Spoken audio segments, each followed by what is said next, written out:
Good afternoon and welcome. Nearly 2 years ago, during another oversight hearing this committee held examining the VA's mental health and suicide prevention efforts, my office received a phone call. That phone call was from a whistleblower reaching out as he listened in real time to VA witnesses answering questions about a tragic veteran suicide and the VA's potential cover-up of serious issues at the Veterans Crisis Line. The oversight hearing with VA previous leadership left us with more questions than answers, and my office had multiple conversations with this whistleblower. Those meetings led to several other VA employees coming forward to speak with my staff about their firsthand experiences, sharing troubling details about mismanagement at the Veterans Crisis Line. They spoke of policies and practices that may be leaving veterans in critical need of support at an increased risk for harm to self or others. I'd like to thank every individual who bravely stepped forward and contacted our office to share those concerning accounts. I would especially like to express my gratitude to Mr. Brad Combs, a whistleblower and the Veterans Crisis Line's former lead internal auditor who placed the original call and who is here with us this afternoon. Without his sacrifice, his courage to do the right thing for veterans that he and us serve, we would not be in this position today to have this hearing. After we held multiple meetings and calls with whistleblowers on November 6, 2023, I sent a request to the Comptroller General, Gene Dodaro, to call for a thorough audit of the Veterans Crisis Line.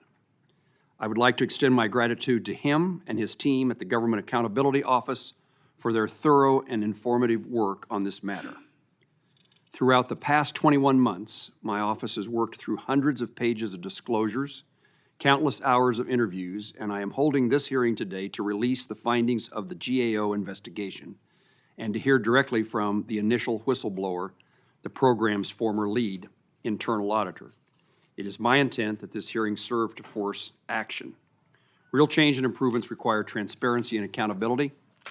Based upon information provided by the Office of the Inspector General, it is my understanding that 21 months later, the Veterans Crisis Line still has not completed an internal investigation, nor held anyone accountable for the inadequate and problematic leader and staff actions before and after a veteran died by suicide. My expectation is Secretary Collins will hold accountable the individuals with the department who were responsible for both the mismanagement of the Veterans Crisis Line and any attempted cover-up of these troubling issues. The Veterans Crisis Line is a critical tool for veterans at immediate risk of suicide. Members of this committee, as well as VA leadership, must make certain America's veterans and their family members can depend upon this valuable resource. And I'm going to now pause the hearing in anticipation of the arrival of Senator Blumenthal, which if things worked as they should, he would appear right now. And lo and behold. Senator Blumenthal, thank you for joining us. You were kind enough to allow me to begin with the critical circumstance with our votes, the interruptions that we will have. I wanted to get started, and I've completed my opening statement, and I now recognize you for yours.